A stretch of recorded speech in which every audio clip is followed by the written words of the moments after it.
उधर रूस और यूक्रेन की जंग में जबरदस्त क्लाइमैक्स आ गया है और इस लड़ाई में एक तीसरे किरदार की एंट्री होती दिख रही है। यह तीसरा किरदार कोई और नहीं बल्कि पुतिन का जिगरी दोस्त और यूक्रेन का पड़ोसी बेलारूस है। बेलारूस ने खुद ऐलान किया है कि रूस के लगभग 9000 सैनिक उसके यहां तैनात होने जा रहे हैं, जिनमें कई सैनिक तो बेलारूस पहुंच भी चुके हैं। इसलिए पूरी दुनिया इस खौफ में मरे जा रही है कि अब यूक्रेन का क्या होगा।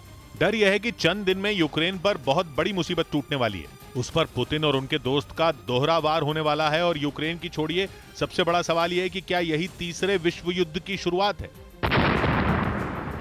हालांकि बेलारूस की दलील है कि रूस के सैनिक सिर्फ और सिर्फ उसके बॉर्डर की हिफाजत करने के लिए बेलारूस पहुंच रहे हैं।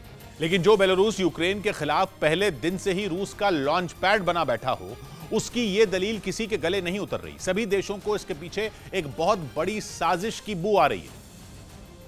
और यूक्रेन की जंग को जीतने के लिए छटपटा रहे पुतिन का खेल अमेरिका, यूक्रेन और नेटो को बहुत अच्छी तरह समझ आ रहा है। उन्हें पता है कि पुतिन की निगाहें कहीं पर हैं और निशाना कहीं और।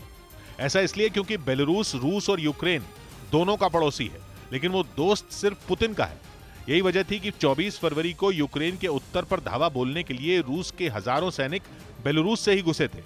उत्तरी यूक्रेन में अपने हथियार भी रूस ने बेलारूस के अड्डों से ही पहुंचाए थे और रूस की परमाणु बम से लैस इस्कंदर बैलिस्टिक मिसाइलों ने भी बेलारूस से चलकर ही यूक्रेन का सीना चीरा है। हालांकि बेलारूस ने रूस को अपनी जमीन तो धड़ल्ले से इस्तेमाल करने के लिए दी, लेकिन उसकी सेना कभी जंग में सीधे नहीं उतरी। मगर अब रूस के लगभग 9000 सैनिक बेलारूस में तैनात होने जा रहे हैं, जो कि बेलारूस की सेना के साथ उसकी यूक्रेन से लगने वाली सीमा की सुरक्षा मजबूत करेंगे। ऐसे में अब वो हो सकता है जो जंग के इन 8 महीनों में नहीं हुआ।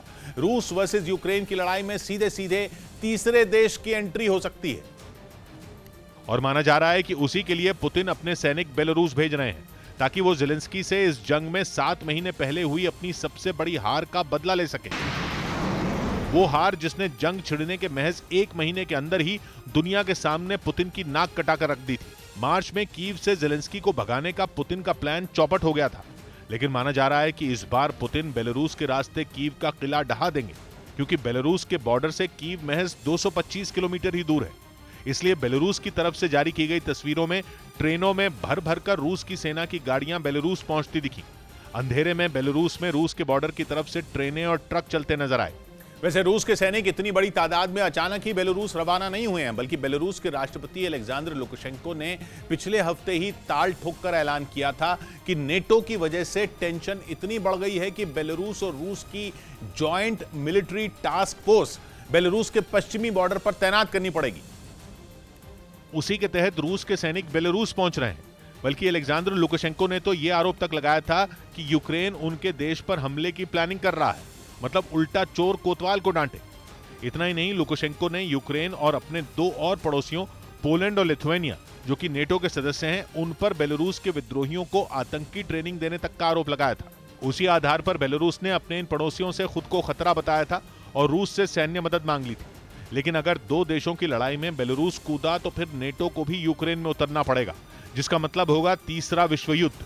हालांकि कुछ रक्षा विशेषज्ञों का मानना है कि बेलारूस जंग में कूदे या न कूदे, जंग की तस्वीर पर कुछ खास फर्क नहीं पड़ेगा, क्योंकि बेलारूस की सेना में मुश्किल से 50,000 सैनिक हैं और फिर उनके पास तगड़े हथियार तक नहीं है। यहां तक कि वो जंग के लिए भी हथियार नहीं है, क्योंकि बीते 31 साल में उसने एक भी लड़ाई नहीं लड़ी है। लेकिन यहां कहानी में एक जबरदस्त ट्विस्ट है, और वो ट्विस्ट यह है कि रूस बेलारूस के लड़ाकू विमानों को परमाणु ताकत से लैस करने जा रहा है। परमाणु ताकत वो हथियार है जो किसी भी जंग का रुख बदल सकती है। बेलारूस के पास परमाणु हथियार नहीं है, लेकिन पुतिन उस पर इतने मेहरबान हैं कि रूस बेलारूस के Su-25 अटैक एयरक्राफ्ट को इस काबिल बनाएगा कि वो परमाणु मिसाइलें दाग सकेंगे। मतलब साफ है कि पुतिन अपने साथ साथ यूक्रेन के दूसरे पड़ोसी बेलारूस को परमाणु ताकत देकर अपना पलड़ा भारी करने में लगे हैं, क्योंकि यूक्रेन के पास परमाणु हथियार नहीं है।